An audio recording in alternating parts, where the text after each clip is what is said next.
Steve. So Viv was actually one of the people that we sent to last year in Malaysia.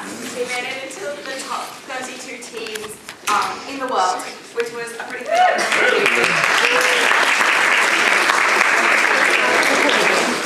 Next up we have Sam, who's one of our resident funny men. No pressure to him. And he's also the secretary of the society, so all of the communication that you receive will probably be going through him. So I hope you enjoy it.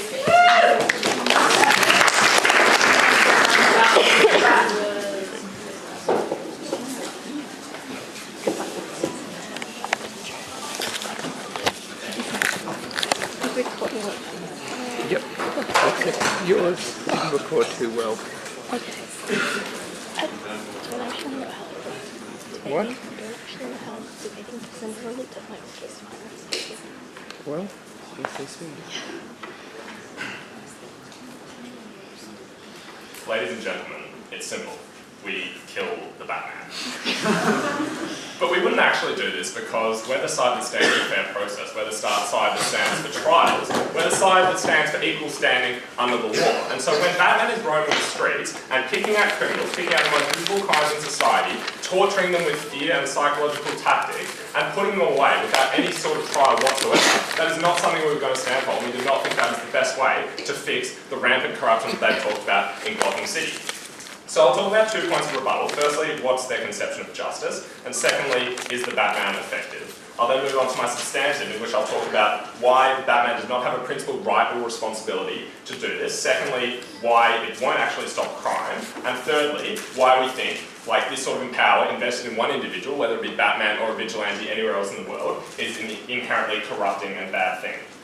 So firstly, what's their conception of justice that we've seen at Viv so far? So we heard that like it's justifiable to protect your rights when when the state has failed or whatever. Like we stand by that in as much as self-defense, right? We'll allow you to attack someone if they're attacking you and you're about to die. But when Viv talks about this social contract, we'd actually like a clarification on where the threshold lies. If this person is hungry because the state hasn't given them enough food, are they allowed to break the law and loot a supermarket? That's a clarification we'd like to hear, and we'd like to hear a line as to why Batman is the one who's allowed to who suddenly has this God-given right to go and attack, to go and put away criminals. We think that the main social contract that people sign in cities like Gotham is the right to equal standing under the law. So that's the right to have a just trial, that's the right to not be targeted or vilified. So we think that's the social contract that they're actually breaching in this case. Secondly, is Batman effective? So we heard a shopping list of reasons from Viv as to the corruption of Gotham, the hegemony by the mob or whatever, the fact that there are supervillains everywhere, and the fact that there are petty crimes everywhere. So why do we think this is not true? Why do we think Batman actually makes all these things worse? Well, we think that the only reason the Joker actually comes to Gotham in the first place is because he wants to take on the Batman. We think if you actually eliminate the Batman from that scenario, supervillains have no incentive whatsoever to attack Gotham, because there is not that one shining light that they need to take down, because that's their pathological need to do that. So we don't think it deters these sorts of crimes, we don't think it reduces these crimes, it actually perpetuates that culture of supervillain violence. But furthermore, we heard this idea that Batman is the shining light. Batman's the one with one true moral compass, and so he's the one to protect all of us and to deliver our moral our moral good. So the problem here is that either Batman's the only one with the moral compass to do this properly, and so therefore he's the only one that can act against crime, as therefore he's not actually going to be physically able to stop all crime in Gotham City. Or you start recruiting other people into the Bat Army, in which case this moral standard is compromised. So we need to actually hear even if Bruce Wayne is really rich, we don't think he has enough money to completely reduce all crime in Gotham City. So we need more alternatives to actually reduce the corruption that they're talking about. But furthermore, when Viv talked about the moral compass that Batman has, her criteria for him having a moral standard is that he doesn't kill people. We think that's a very low bar to set when you're talking about morality, right? He might torture people, he might create this culture of fear in an entire city, and he might terrorize people and perpetuate this culture of crime, but because he doesn't actually kill them, then he's fine, he's actually a great bloke. We think that's a serious problem from their affirmative case so far. But furthermore, we think that even if he attacks the most visible crime, even if he attacks the most visible mob crime, what he's actually doing is just pushing that mob crime underground, and we think that's where you actually need police and law enforcement agencies to like actually attack the root and the stem of the problem. So moving on to my substantive, firstly, why does Batman and like vigilantes in general not have the principal right to do this? Why are they not above the law? Firstly, we think they don't actually have like a physical responsibility to do this. We don't think things that bad that this is the only way that like crime is going to be will be stopped. So we think like Bruce Wayne's parents were a great example. Like they were the philanthropists in Gotham. They were the ones who were slowly reducing economic inequality and crime in Gotham. And we think that if Bruce Wayne used all these considerable resources to actually like feed people instead of like buying like the newest Batmobile, we think that would be a much better option. But secondly, like we think in real life, like vigilantes who are like looking to copy Batman, they can do a lot better things by volunteering. They can do a lot better things by like, you know, reaching out to the community, joining the neighborhood watch, whatever, rather than like putting on hockey pads, putting on a suit, and like pretending that they're the ones with the moral compass that Batman has and that they're the ones that are going to stop all this crime. But furthermore, why do you not have the right to do this? Because we think that the social contract that Viv's talking about does exist, in that like there are all these checks and balances that we put into the legal system so that people aren't just like thrown into cells and tortured until they tell Batman where the bomb is. So I think that the principle of innocent until proven guilty is very important. We think that like jurisprudence and due process and fair trials are all extremely important in reducing crime. So we never actually heard like why Batman was the one appointed with this impeccable moral compass to like bypass all of these laws and to do the right thing no matter what. And we never heard why do vigilantes and why does Batman know better than the police and like the courts and the law enforcement agencies, other than like a throwaway line about how corrupt they are. We don't think we've heard any substantive proof of why he has the right to bypass all of these mechanisms. And we think these mechanisms are very important in a democratic society that looks to reduce crime. And we think there are ways to reduce this corruption without some masked man going out and punching up criminals. So secondly, why is it ineffective? So I think why this won't stop crime and if anything worsens it.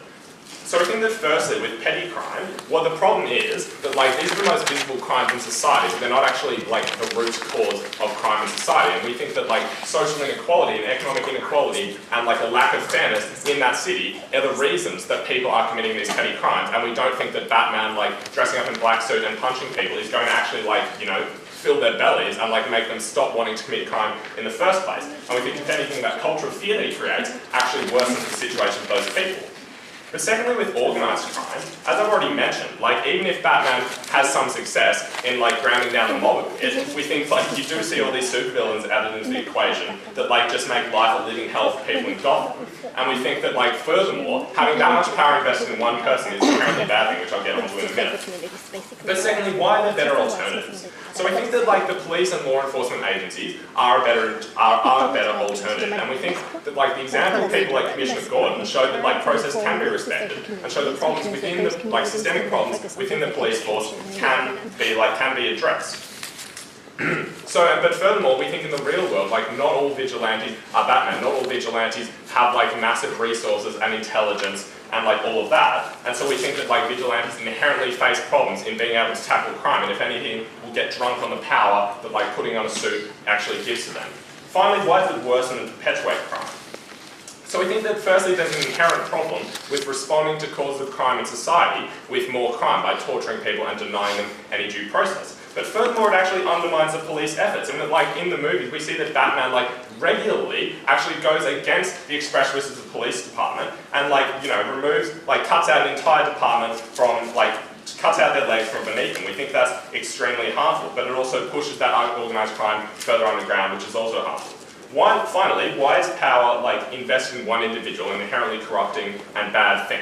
Because we think that when you do get drunk on his power, we think that when you do like have all this power to yourself, we think that's going to impair your moral compass inherently. We think that like when Batman like taps 30 million mobile phones and creates a worldwide, like a citywide surveillance network just to like catch one criminal, which was a problem he created in the first place, we think that's inherently harmful because like you've just basically breached the privacy of every single citizen in the city just to stop one supervillain that you actually invited into that city indirectly. But furthermore, we think that vigilantes are actually more prone to impulsive actions and to becoming hot-headed when they do have this sort of power at their disposal. And we think that like when you like go from when you transition from suspecting someone of a petty crime to actually attacking them and torturing them, we think that's extremely harmful. So that is why we do not support Batman. That is why we stand for a Gotham that is free of corruption and a Gotham that trusts its police department.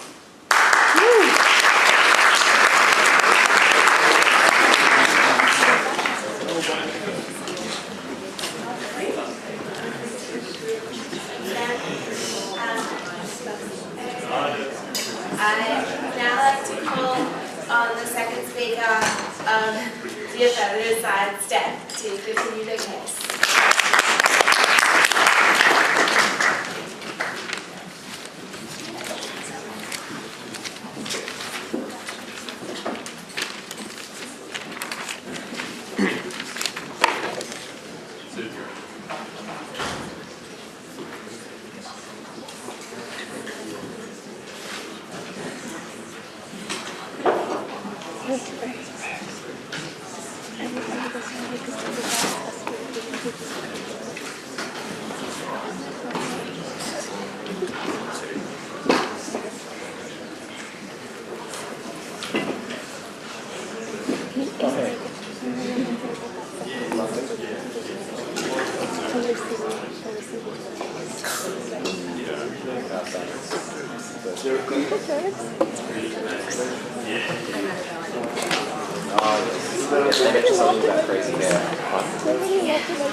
Very